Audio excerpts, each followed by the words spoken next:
The grand chamber of the Galactic Council hummed with the low murmur of 100 voices, each speaking in a language as varied as the species they represented. The air was thick with the scent of ozone and the faint metallic tang of the energy fields that separated the council members from the observers. At the center of the chamber, a massive holographic display flickered, projecting the insignias of the council's member species.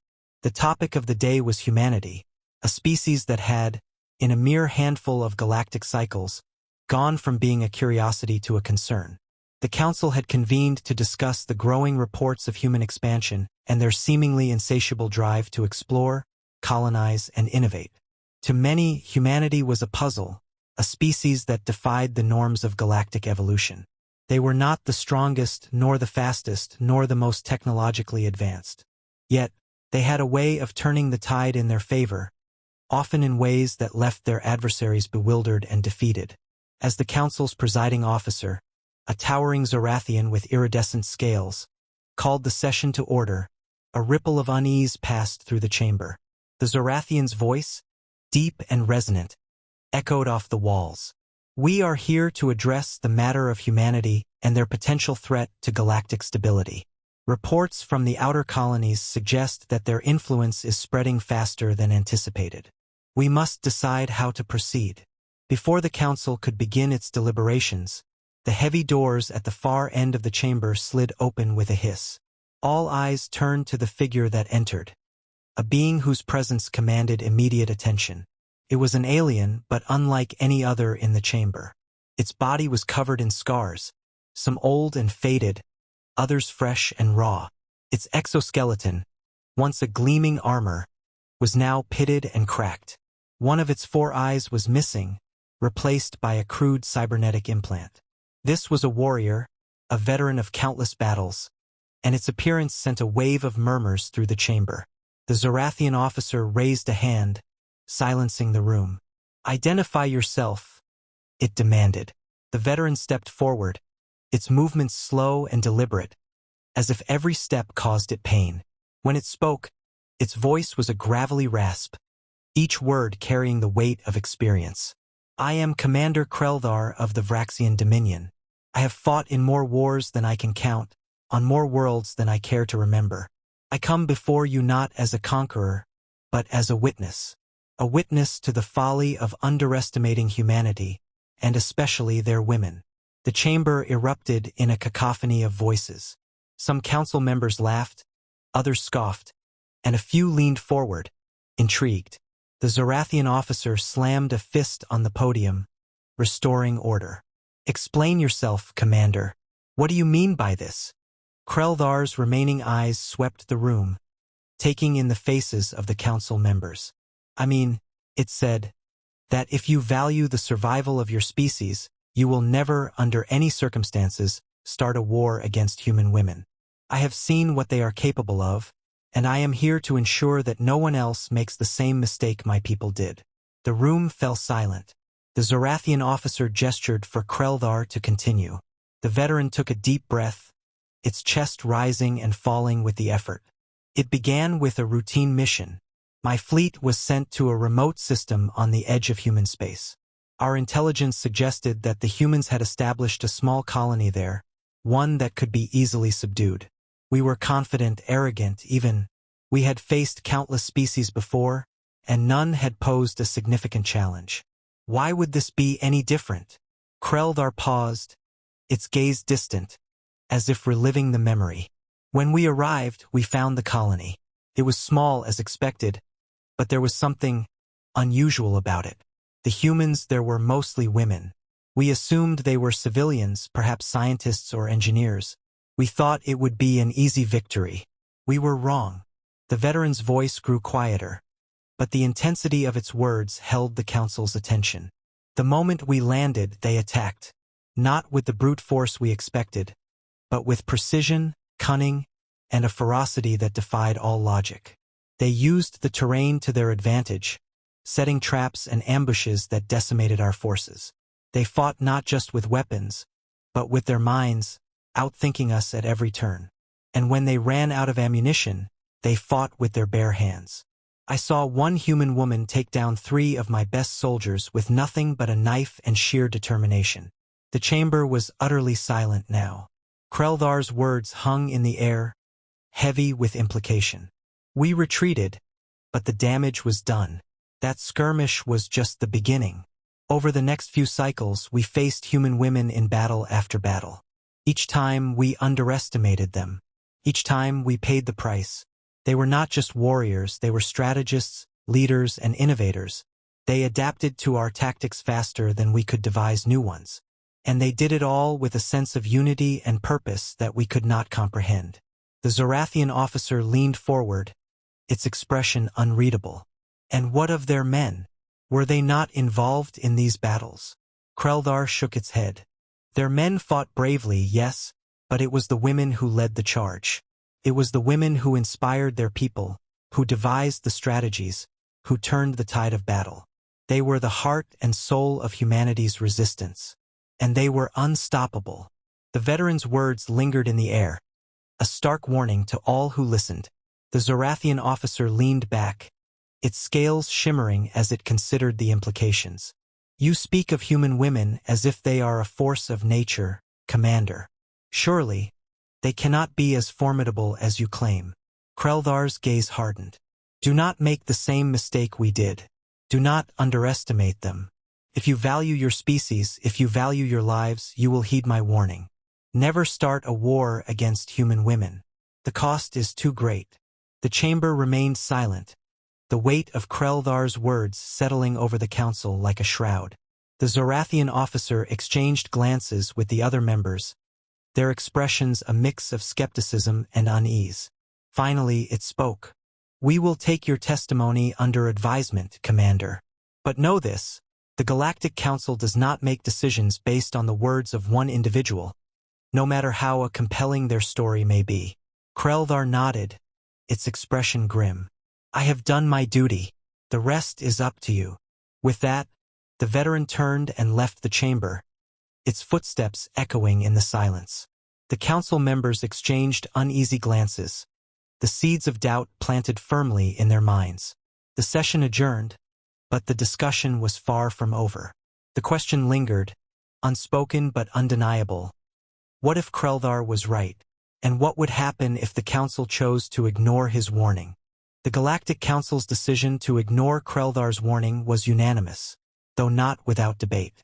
The veteran's testimony had stirred unease, but the council's pride and the allure of humanity's resources proved too tempting. Within cycles, the first fleets were dispatched to human-occupied systems, their mission clear: subjugate humanity and bring their worlds under galactic control.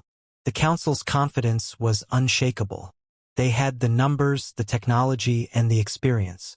What they lacked was understanding. The war began with a series of swift, brutal strikes.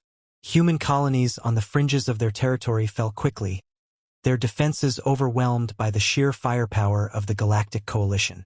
The Council celebrated these early victories, dismissing Kreldhar's warnings as the ramblings of a broken soldier. But as the Coalition pushed deeper into human space, they began to encounter resistance that defied all expectations. It started with small, isolated incidents. Patrol ships vanished without a trace. Supply lines were disrupted by hit-and-run attacks. Outposts were overrun by forces that seemed to appear out of nowhere. At first, the Coalition dismissed these as the desperate actions of a cornered species. But as the incidents grew in frequency and scale, a pattern emerged. The attacks were not random. They were precise, calculated, and devastatingly effective. And at the heart of every operation were human women. Commander Kreldhar had not exaggerated. The human women were not just fighters. They were tacticians, innovators, and leaders. They fought with a ferocity that bordered on madness, but their actions were anything but reckless. Every move was deliberate, every strike aimed at maximizing damage while minimizing risk. They used the terrain to their advantage, turning forests, mountains, and even urban landscapes into deadly traps. They exploited the Coalition's weaknesses, targeting supply depots, communication hubs, and command centers with surgical precision. And they did it all with a unity of purpose that left their enemies in awe. One of the most infamous battles of the war took place on the planet Epsilon 9, a human colony that had been deemed a strategic priority by the Coalition. The planet's surface was a labyrinth of canyons and caves, its atmosphere thick with dust storms that rendered advanced sensors useless. The Coalition's commanders, confident in their superior numbers, ordered a full-scale assault. They expected a quick victory. What they got was a nightmare. The human defenders, led by a woman known only as Captain Elena Reyes, had turned the planet into a death trap. The Coalition's forces landed in what they believed was an unoccupied canyon, only to find themselves surrounded by hidden fortifications. Reyes's troops struck from the shadows, using the terrain to their advantage. They ambushed patrols, sabotaged equipment, and picked off soldiers one by one. The Coalition's heavy weapons were useless in the narrow canyons, and their vehicles became sitting ducks for Reyes's improvised explosives. The battle dragged on for days, then weeks. The Coalition's forces, demoralized and exhausted, began to falter. Reyes's troops, on the other hand, seemed to grow stronger with each passing day. They fought not just for survival, but for something greater, a belief in their cause, a bond with their comrades, and a determination to protect their home. Reyes herself became a symbol of their resilience, her name whispered with a mix of fear and respect by the Coalition's soldiers. Krelthar, now serving as an advisor to the Coalition's high command, watched the reports from Epsilon 9 with a growing sense of dread. He had seen this before, the underestimation, the overconfidence, the inevitable collapse. He tried to warn the commanders, but his words fell on deaf ears. "They're just humans," one of the generals scoffed. "What can they possibly do against our might?" The answer came in the form of a counteroffensive that would go down in history as the Battle of Terra Nova. Terra Nova was a human world, one of the few that had not yet fallen to the Coalition. It was a symbol of humanity's defiance, a rallying point for their resistance. The Coalition's high command, eager to deliver a decisive blow, ordered a massive assault on the planet. They assembled a fleet of warships, thousands of ground troops, and enough firepower to glass the planet's surface. They expected a quick, brutal victory. What they got was a lesson in humility. The human defenders, once again led by women, had turned Terra Nova into a fortress. The planet's cities were bristling with anti-aircraft guns, its orbit littered with mines and drones. The Coalition's fleet, confident in its superiority, charged headlong into the trap. The first wave of ships was decimated by a barrage of missiles and plasma fire. The second wave fared no better, their sensors blinded by electronic warfare and their formations disrupted by swarms of drones. On the ground, the Coalition's troops faced an even fiercer resistance. The human women, armed with a mix of advanced weapons and improvised explosives, fought with a ferocity that left their enemies reeling. They used the urban landscape to their advantage, turning streets and buildings into kill zones. They struck from the shadows, disappearing before the Coalition's forces could retaliate. And they did it all with a sense of unity and purpose that the Coalition could not match.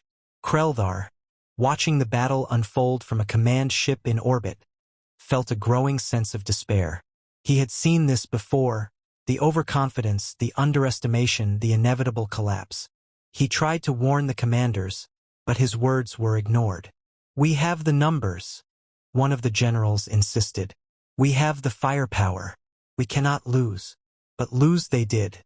The Battle of Terra Nova ended in a rout, the Coalition's forces retreating in disarray. The human defenders, though outnumbered and outgunned, had emerged victorious. The Coalition's high command, stunned and humiliated, was forced to reconsider its strategy. But for Krelthar, the lesson was clear. The war was not just a conflict of arms. It was a clash of wills, and the human women, with their unyielding determination and indomitable spirit, had proven that they would not be defeated. As the Coalition's fleet limped back to friendly space, Krelthar found himself reflecting on the cost of the war. The lives lost, the worlds destroyed, the scars left on both sides. He had tried to warn them, but they had not listened. And now the galaxy was paying the price. The question lingered, unspoken but undeniable. What would it take to end the war? And what would be left when it was over? The answer, he knew, lay in the hands of the human women, and that thought filled him with both dread and hope. The Galactic Council chamber was silent, a rare occurrence in a place usually filled with the clamor of debate and the hum of political maneuvering. The air was thick with tension, the weight of recent events pressing down on every member present. The once proud coalition, now battered and humbled, had returned from Terra Nova with its tail between its legs. The holographic displays that once projected maps of conquest now showed the grim reality of their losses. Shattered fleets, abandoned outposts, and a growing list of casualties. At the center of it all stood Commander Krelthar, his scarred exoskeleton a testament to the horrors he had witnessed.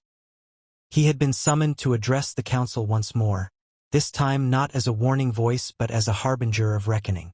The Zorathian presiding officer, its iridescent scales dulled by the dim light of the chamber, gestured for Krelthar to speak. The veteran stepped forward, his movements slow and deliberate, each step echoing in the silence.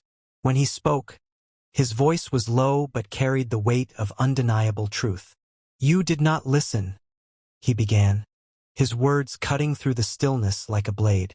"You dismissed my warnings, and now you see the consequences. The human women are not just warriors. They are the embodiment of humanity's will to survive, to fight, to endure. And they will not stop until you understand that." The council members shifted uncomfortably in their seats, their earlier confidence replaced by a growing sense of unease. Krelthar continued, his tone unyielding. "I have seen what they can do. I have fought them, bled against them, and watched as they turned the tide of battle with nothing but their wits and their courage. They do not fight for conquest or glory.